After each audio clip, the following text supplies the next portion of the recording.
Film shoots are up and running again on Will Rogers State Beach, that slightly magical stretch of coastline between Santa Monica Canyon and the very private Bel-Air Bay Club, along the Pacific Coast Highway. Location managers love the spot, because it actually looks like people think Los Angeles looks. Long breakers. Clean sand. Palm trees, of course. And plenty of parking, for a variable fee that ranges from $4 to $12, depending on the season and demand. On Thursday morning, the north parking lot was jammed, in a nice way, with 30 or 40 blue canopies and dozens of production vehicles from rental lots all around town. A security guard said it was a commercial shoot, quiet for the moment, but obviously poised for action later in the day. Before the pandemic, Will Rogers was a regular stop for feature films, television series, commercials, student projects and the occasional sexy photo shoot. This is legacy. The lifeguard headquarters long made a trophy of its bright yellow Baywatch boat. You've seen this beach on so many screens, you might think you've been there.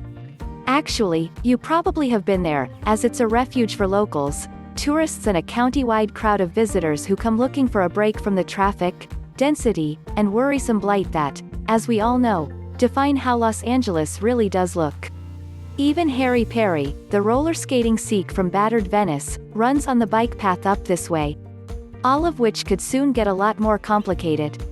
In one of the hotter controversies raging on west side of Los Angeles, City Council member Mike Bonin has floated a plan to put temporary housing for the homeless in the beach parking lot, presumably just about where the production vehicles were arrayed this morning. Nothing is settled yet. Bonin has argued that the homeless must be given access to controlled, safe spaces.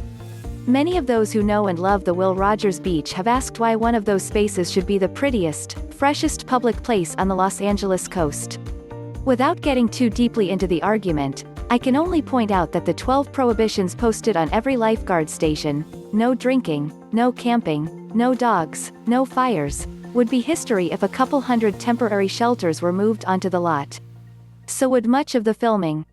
As would the already fragile security and sanitary status of the pedestrian tunnel that provides access beneath the highway to the only locally available groceries and alcohol.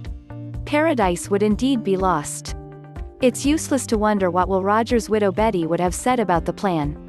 Having inherited the beach in a nearby ranch when her husband died in a 1935 plane crash, she left it, in turn, to the state of California. Will, a movie star, but also a homespun kind of guy, had preserved the properties more or less in spite of himself. Just before the Wall Street crash of 1929, Rogers had asked his friend, the financier Bernard Baruch, to get him into stocks.